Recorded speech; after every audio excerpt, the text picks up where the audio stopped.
கோழி கூவ ஒரு பாட்டு வரும். பாட்டு படிக்கிற என் மாமா உன் கோவணத்தில் ஒரு காசு இருக்கா? கோவணத்தில் ஒரு காசு இருந்தா கோழி கூவ ஒரு பாட்டு வரும்.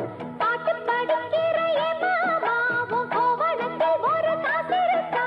கோவணமும் இல்ல கையில் காசும் இல்ல பாட்டு வருதே என்ன புள்ள கோயில் செல போல ஒன்ன கண்டதான் ஏத்தங்கெடுதே கண்ணி புள்ள சேலையை பார்த்தாலே சொல்லி போகிற என் மாமா வேலையை பார் மாமா அந்த வெட்டி பேச்சு ஏமா காஞ்ச வயலில தண்ணிய பாய்ச்சணும் பஞ்சத்தை தீக்கணும் பதிரகம் போக்கணும் ஏத்தமையா ஏத்தோ உனக்கு ரொம்ப ஏத்தமையா ஏத்தோ ஏத்தமையா ஏத்தோ உனக்கு ரொம்ப